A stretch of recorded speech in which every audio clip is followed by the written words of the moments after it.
নতুন এক কুড়িগ্রামে আপনাদের সবাইকে স্বাগতম। আমরা দেখতে পাচ্ছি কুড়িগ্রামের সাধারণ শিক্ষার্থীরা আজকে দেয়াল লিখন কর্মসূচি পালন করছে।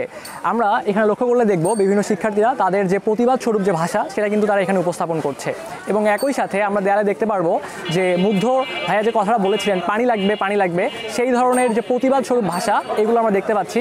আমরা আশা করি সামনে যে প্রজন্ম আসবে, নতুন প্রজন্ম যারা আসবে তারা এগুলো দেখে উজ্জীবিত হবে এবং আমাদের বুকে আবারও আবু সাঈদ ভাইয়ের মতো বীরত্বের বেশে এরকম যুবক আবারও ফিরে আসবে। আমরা এই আশা ব্যক্ত রেখে এই দেয়াল লিখন কর্মসূচি পালন করছি কুড়িগ্রামে।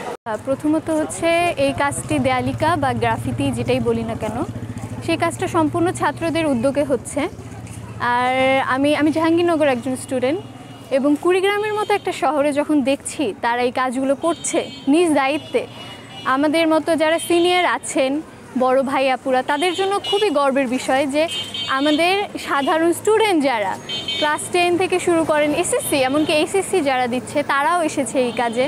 এটা খুবই ভালো লাগার মতো কাজ।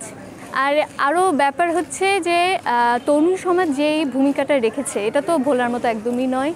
তারা সেই সাক্ষ্যটা বা দেয়ালিকার মধ্যে সেই রঙের মধ্যে এই দেয়ালে হচ্ছে প্রতিফলন দেখাচ্ছে, এটা খুব সুন্দর একটা কাজ। আপনারা দেখছেন যে আজকে আমরা কুড়িগ্রাম শহরের বিভিন্ন দেয়ালে রঙে রঙে রাঙিয়ে দিচ্ছি।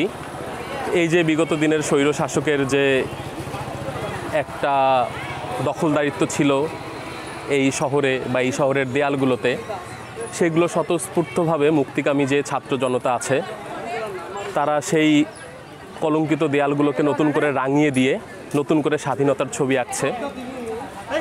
তো আমাদের এই উদ্যোগ মূলত কুড়িগ্রামকে নতুন করে সাজানোর উদ্যোগ, নতুন করে দেশের কাছে উপস্থাপন করার উদ্যোগ এবং আগামী দিনে কুড়িগ্রাম যেন একটি সুন্দর সমৃদ্ধ জেলায় পরিণত হয় সেই উদ্যোগে আমরা নিয়েছি। আমরা এখানে হচ্ছে সবাই আসছি, সবার স্টুডেন্টরা মিলে সবাই একসঙ্গে একযোগে কাজ করছি।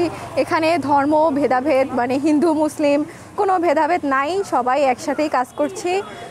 এভাবে আমরা সবাই আরও সামনে এগিয়ে যেতে চাই এবং হচ্ছে আরও বলতে চাই যে সামনে যেন শুধু স্টুডেন্টরা না, যে আরও যারা আছে বাসায় বসে আছে তারাও যেন আগায় এসে এইসব কাজে আমরা আমাদের দেশটাকে আরও অনেক সুন্দর করে গড়িয়ে তুলতে চাই।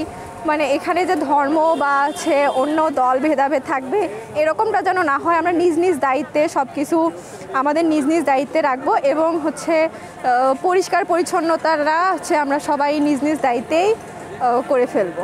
আচ্ছা, যেহেতু আমরা একটা নতুন বাংলা পেয়েছি, স্বাধীন বাংলা, তো আমরা চাচ্ছি পুরো বাংলাটাকে আবার নতুনভাবে সাজাতে এবং স্পেশালি আমাদের কুড়িগ্রাম আমাদের প্রাণের জেলা, এর জন্য আমরা সাজাতে এসেছি।